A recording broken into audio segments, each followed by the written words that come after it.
Welcome to Taiwan Talks. I'm Rath Wang. Tensions in the South China Sea continue to rise with yet another clash near the Second Thomas Shoal as Filipino and Chinese ships collided on March 5th. On top of all that, the Chinese Coast Guard shot water cannons on a Philippine supply ship, injuring 4 people. Here in Taiwan, we also saw Chinese fishing boats clash with the Taiwan Coast Guard in waters off Kinmen, leading to tragic capsizing. With China's growing assertiveness at sea, we look at how this threatens regional security.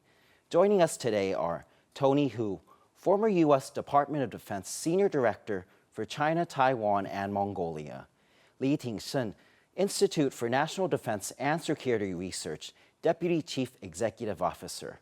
Both are actually from the air forces of your respective countries. Yes, that's right. A very warm welcome to both on the show. Thank you. During the recent collision, a massive fleet of Chinese ships outnumbered and even fired water cannons at the Filipino ship. Tony, what does this mean in terms of the current Philippine-China tensions going on? Well, this relates to resupply of the Sierra Madre on Second Thomas Shoal. And it's working for China. This intimidation tactic is working, so we fully expect China to continue. On the other hand, Philippines cannot afford to back down. This is a place where they must stake their claim. So we expect Filipinos also take a harder stand. The danger is, just like what happened near Jinmen, with this escalation, there could be accidents or staged accidents so that China can increase its pressure on this. Now, militarily, there's no way Philippines can match China if China decides to escalate in the military sense. Therefore, I think what Philippines should do is take it on a diplomatic side, because after all, the 2016 ruling by the Permanent Court of Arbitration is based on UNCLOS, United Nations Convention on Law of the Sea. So maybe Philippines can take this issue to the United Nations and maybe even request for United Nations enforcement of the ruling, or joint patrol of the area to ensure that Philippines can retain its resource right in their EEZ. Because after all, just based on this type of gray zone activities, Philippines can win.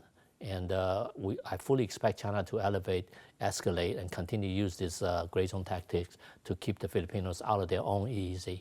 It's great you talked about gray zone, but do you feel that the Philippines is actually caving in militarily to a certain extent, even though they're not backing down? But in terms of actions, is China actually creeping closer? I think that's a function of limited options, not really backing down, because last week in Australia, President Marcos said, I'm not giving up an inch of my land, okay? So he took a very hard stand. So I don't think Filipinos are really backing down, but they have very limited options. This is the 4th time China has recently fired water cannons at Filipino ships. This has been the largest showdown since Filipino resupply missions started at Second Thomas Shoal. Lieutenant General, despite China blocking the Philippines with its resupply efforts, why is the Philippines not backing down and even going further with its resupply mission? This is very important for Filipino and very important for Philippines. This is the continue to supply is a certain message delivery. They are strong determination to own their territory and their water. And another one message is just like deliver, just like the Ukraine Snake Island. This island is symbolic for the Ukraine. So Second Thomas Shoal is we call is the certain level for symbolic for Filipino. Another one is this island, Second Thomas Shoal, we call Tagalog, is the Ayunki, this island, their language. So they understand this is very important for them. Have 2 reasons. One is natural resource for them. Another one, they have their own soldier and officer on their LSD. They should continue to supply water, food for the officer and soldier. Continue to work in there to continue to supply. This is very important for Philippines. Going back to what you said, why does it actually have much significance for the Philippines? And you said there's also a native term in their language. Yes. So we call the Tagalog. Tagalog is the Inki. This is their language. This is the local language. So this is just in the Palawan Island, off sea maybe 100 kilometers away, this island. So this is the island is belong to the Filipino, the President Bang, Philippine President. The current Bang. president. They say this is their sovereignty right and have Philippine jurisdiction. So this is a very important mission for all the Filipino. Yeah, in a psychological sense. Yeah. You know, like the general said, symbolically, they gotta hold on, just like the troops on Snake Island in Ukraine 2 years ago. Filipino have taken a perception of that place as what they stake the claim that they cannot back down. So in the context of Taiwan, Tony, what would that be? Well, we have a lot of islands. We're an island nation. Unfortunately, Taiwan right now, I don't believe has one that is so significant for territorial means, because if you talk about Jinmen and Mazu, those are locations that's very difficult to defend, okay? And whether the people there will stand up and offer the kind of resistance it's unknown at this point. So I don't think Taiwan has that symbolic location as yet. But it might occur, who knows, if China does initiate hostility, something might become a symbol to resisting China's bullying. We live in interesting times. Going back to the resupply mission, the Philippines was able to avoid 29 Chinese ships until they came very close to Second Thomas Shoal. Chinese media has been reporting that this stealth-like mission was made possible with Canadian technology, known as dark vessel. Tony, can you tell us what exactly is this technology? Yes, when I saw those Chinese media report, I laughed because it's exactly opposite of the truth. What Canadians provided was a dark vessel detection system, not a stealthy system like the Chinese reports say, hey, Canada provided them a stealthy system so that the Filipino ship can be stealthy, avoid detection by the Chinese. The fact is, the Chinese Coast Guard and their maritime militia, they often turn off their location reporting system to avoid detection themselves. And this is a safety system, especially at night, to avoid collision, because at sea, it's not like in the air you have air traffic controllers watching airplanes. At sea, you gotta watch yourself. And when you turn off those location systems, then it's very likely a collision can happen, especially when you don't have visual reference. So China claimed this is a stealthy thing that helped hide the Filipino ships. Actually, when they turn off this detection, location reporting, they become hard to detect. And Canadian provided Filipino this system so that Filipinos can keep track of where the Chinese ships are, even with their system turned off, in order to catch their illegal activities, and of course also to avoid them if they need to resupply the Second Thomas Shoal. They want to know where the Chinese ships are. So basically, China like to play the victim. Oh my God, look at it. They help, they're helping them to become stealthy, and this advanced system. The fact is, China is helping Filipinos to make sure they can detect the presence of Chinese ships. According to your description, it's nothing like the U.S. stealth fighter, as you were in the U.S. Air Force Nothing for like many, that many at years. all. Nothing like fighter that. is another, just like not easy to detect, just like the RCS ratio is very small, so not easy to detect. Yeah. Yeah. But Lieutenant General, was this a deal breaker? Do you feel this technology did help the Philippines to be able to successfully do its resupply mission? If just U.S. and other the international society continue to supply and give the assistance for the Philippine armed forces, I believe they will enhance their capability. It will keep the area and this local peace and stability. Could this incident trigger the U.S.-Philippines Mutual Defense Treaty? Pentagon Press Secretary, Air Force Major General Pat Ryder condemned and reiterated U.S. commitment to upholding regional security. Many of you have seen the images and videos today of this dangerous operational behavior by the PRC, which caused multiple collisions and included the use of water cannons. These PRC actions resulted in injuries to Filipino crew members, put lives at risk, and demonstrated disregard for international law. We call on the PRC to abide by the International Tribunal's legally binding decision in 2016. The United States is going to continue to stand by our Philippine ally, and our commitment to our mutual defense treaty is ironclad. President Marcos Jr. responded by saying that this incident isn't sufficient enough to activate the Mutual Defense Treaty. Lieutenant General, in the case that the defense treaty is activated, what would that look like? You should discuss the mutual defense treaty should be discussed. Manila and Washington signed a mutual defense treaty in 1951. They commit both parties to take a joint action if the either party attacked by other country. This is very important. Second is this treaty, the Article 3 mentioned if the Philippine water, Philippine territory or national security threat by external country to attack your Philippines. So both of the country, Philippines and United States, the defense minister and foreign minister can immediately have the consulting and meeting. So if the situation continue escalate, maybe seriously, both the country, the armed forces can continue to against force to attack the Philippines.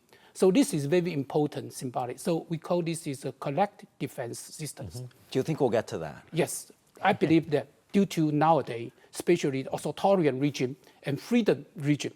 So this is and another one is the fourth island chain. We collected defense together to defend others, attack this area. So this is very important, play very important role. Yeah, actually, it is highly likely. If you look at the news recently, there have been joint patrols already with the Filipinos and Australian Filipinos and the U.S. And Article 4 of the article actually specifically says, armed attack, one thing, and the area where this mutual defense treaty can be activated. It's the entire Pacific. Yes, it's huge not, area. It's not just around the Philippines. And remember, it's mutual defense treaty. So if U.S. ships or airplane, civilian or military, come under attack by anybody, including China, then this mutual defense treaty can be activated. At that point, Philippines is obligated to assist, including providing location of materials. So I think all the discussion that we've seen, even from the Pentagon, is talking about assisting Filipinos.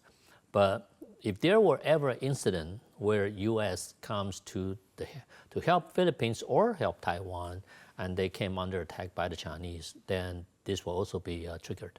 So it would be like a powder keg, and then that would be the start of something larger. Right, and people have been talking about the threat of stability in Asia Pacific is both Taiwan Straits and South China Sea. So, and in this case, the bad guy on both sides is China. Their Foreign Minister Wang Yi took a tough stance saying, quote, "We also urge certain countries outside this region not to make provocations, pick sides, or stir up trouble, and problems in the South China Sea." Xi Jinping also mentioned at the second session of the National People's Congress the need to coordinate preparations for maritime security struggles. Tony, you talked a bit about this earlier, but what do these statements actually mean, and what is China trying to get from these? China trying to shift the blame, even though they are the troublemaker, but right now they're trying to say, all this outside help is creating problem. It's creating problem for them because they are the one who's bullying Philippines. So obviously they are trying to isolate Philippines so that they can't resist China's bullying. Unfortunately, it's already happening.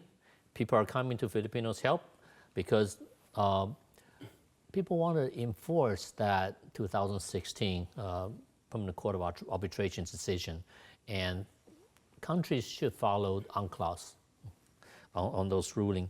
And they talk about, you shouldn't pick sides. Well, too late. United States, Australia, UK, Japan, Singapore, Malaysia, all pick sides. They agree with the ruling. They agree everybody should follow UNCLOS. So as far as picking sides, the trains left the station, and the world should not allow China to continue to bully using intimidation tactics as they are doing with the Filipinos and Taiwan. So China is against the rule of the law, a rule-based world, they believe might is right. They're big, therefore they're right type of thinking, and the world should not accept that. You talked about picking sides, and Taiwan and the Philippines seem to be on the same side. How would you see China, though? Who sides with China? Well, there are some countries who will always side with China. Within ASEAN, for example, Laos, Cambodia, they are China's tool to ensure ASEAN cannot unify. If ASEAN act as a bloc against China's ruling occupation of South China Sea, it's very powerful. But since 2016, China has ensured ASEAN cannot come to consensus on anything because they got Laos and Cambodia in his pocket. So this is a problem, and unfortunately, it's reality that the rest of the world have to face with. So as far as South China Sea's issue, ASEAN is not effective because it's a consensus organization. They can't get to consensus. It will take other organizations, other methods to bring about change. The annual U.S.-Philippines joint military exercises in April are expected to grow even larger. Reuters has reported that they will take place in the South China Sea and the Batanes Islands near Taiwan. Lieutenant General, how significant are these locations? I've been working in the Manila 3 years in Makati area, so I'm full understand about the Balikatan, the exercise. This year's the exercise is very near Taiwan. It's in the Basi Channel. Yeah, this is near the Taiwan, south of Taiwan, only 200 kilometers. From Pingtung, very that close. area. But if you accurate to say, it's much close to Oki Island. Oki Island only within 100 kilometers. We call Lanyu, yes. Right. Yeah. So this year exercise, not only the Philippines and United States, but also include Australia, 3 countries together. Totally is 18,000 troops together, it's huge. And not only the amphibious operation, live fire operation, humanitarian aid and disaster relief, but this year is different, a little bit different. There's connected, acting littoral operation and the airspace land operation. Especially is conduct the non-physical domain, include the cyber force, information warfare, and also disinformation. One more is we call the connected warfare. This is the different, a whole different, just like you say operation. This is another cyber force. And why is it significant to Taiwan? This first time is this exercise area is covered south of Taiwan. This is first very, very important, significant to Taiwan. Second, I believe the so big armed forces operation in this area is delivering a certain message to China. What message is that? Tell them we prepare ready. Right. And Taiwan force, enhanced Taiwan force, we have own determination to defend ourselves. This is how closely do you think Xi Jinping is watching this and the I commanders believe of the that he PLA? had his own CMC circle where we report to them this activity. And last one, I believe, is the Taiwan contingencies is the first island contingencies and also ASEAN contingencies. So this is the 3 is very important for Taiwan and for this area, peace and stability. I totally agree. And as far as including cyber and cognitive warfare, it is overdue because China will initiate that. Yeah. It's in every one of their war plan before they start launching anything. The cyber and information warfare, which is ongoing right now, they will prepare the battlefield with information warfare, with cognitive warfare. Then, before they actually start fighting, they will try to use cyber warfare to collapse their communication system, electrical distribution system, all the critical systems. So this is what China expects to do with both Taiwan, and if they decide to take action against Philippines, I believe that's what they will do. That's why it's wonderful to see Balikatan this year will incorporate those things, because previous years, Balikatan has always involve troops, kinetic troops, you know, Yeah. and generally Non-kinetic. was Taiwan's attaché in Philippines for 3 years, so he knows that very well. So we launch missiles, we shoot guns, we shoot target ships and stuff, you know, all that is fine. But truly, if China decides to attack, cyber is a critical part of it. And gray zone tactics. Gray zone Gray zone tactics tactics. beforehand. Yeah. So nowadays, Taiwan faced China coercion by the gray zone tactics. So this time, their Balikatan exercise include the cyber and disinformation and connected warfare. This is very good. Monitor this activity, and this is true for Taiwan. Very good. Thank you. Is this also why you believe Taiwan has been invited for the upcoming RIMPAC exercises by the U.S.? We continue to do that, but we continue to hope the other can invite us, Taiwan, to join. Yes. There is news that Taiwan will join this year. Probably as an observer. As an observer. Right. The way RIMPAC works is you observe at least once before you will be invited. So, and this year's RIMPAC is going to be huge. Even Balikatan, France has indicated they will participate in this year's Balikatan.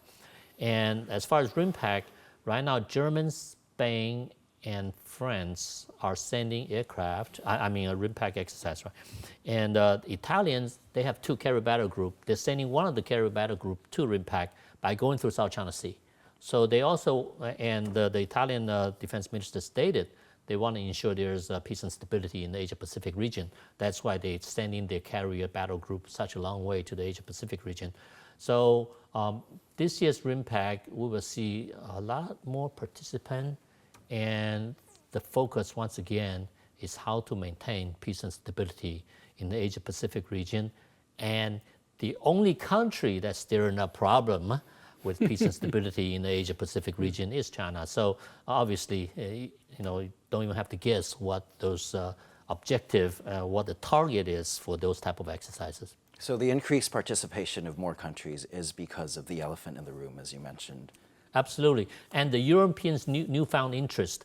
In 2024, we will see a lot more European participation in the Asia-Pacific exercises. And the air forces that's participating, like I explained earlier, they'll go to Japan first. They'll exercise with Japanese first. And what are the scenario in Japan? Is it protection of Japan? No. It's protection of the peace and stability closer to Taiwan. Tensions at the sea between China and the Philippines have raised eyebrows at the 2024 ASEAN-Australia Special Summit. The Melbourne Declaration urged all nations to adhere to international law, including the United Nations Convention on the Law of the Sea, emphasizing the importance of avoiding actions that could jeopardize regional peace, security, and stability. Tony, how are these expansionist activities actually affecting all these countries in the region? Obviously, it's raised a lot of worries within ASEAN. And during this last week's special summit in Australia, and Australia did decide to contribute $42 million toward peace and stability of the Asian Pacific region. And the Defense Minister of Australia, Penny Wong, specifically said that whatever happens in South China Sea, in the Taiwan Strait, affects the entire region. So once again, they called out on China. Okay, so this type of bullying, the attitude of I'm big, therefore I'm right, and the attitude of not following a rule-based order, war order, and commonly accepted norm of international behavior, it's worrisome because right now China is doing intimidation to get their points across versus let's all understand what are the rules. China tried to make new rules and Through non-peaceful means. through intimidation and often non-peaceful means. Therefore, China is causing a lot of worries, not only within ASEAN, but all over the world. Lieutenant General, how do you see this in terms of the Filipino context as the Senate is passing a bill to actually legalize their claim to legitimize this is Filipino territory and those artificial islands that China has built? They're easy. Just like the artificial Filipino island, right? So first of all, we believe that who control the ocean, who is control the world. This is true. So the China, their purpose, I believe, have three very important. First one is they show their own combat capability in the South China Sea. So this is the reason they build a Meiji ferry and ferry crust reef and Subic reef. This is a triangle together, the expansion area. Second, I believe, is economy factor. You know, South China Sea, how big South China Sea is? I believe it's 4.5 million square kilometer. It's so huge. I believe this area is the resource, natural resource is very, very good. And third, I believe the control of the South China Sea is control the strategies. This area, you know, from South China Sea to Japan and North Korea, and Japan to the south is across the South China Sea. So this is I believe they build this one is for their strategies, for enhance the influence and China more their expansion, their capability. This is very, very important signal. So do you believe that they feel that if they take the entire South China Sea, they could eventually take the Pacific Ocean? Continue to expansion mode from the South China Sea, first island to second island to whole the Pacific Ocean. Thank you very much, both Okay. Air Force veterans. Combat cooperation, thank you. Thank you. Thank you. Thank you. If you liked our show, please search for us on YouTube, give us a thumbs up, and hit subscribe to our channel. Thank you for watching our show today. Stay safe and see you next time.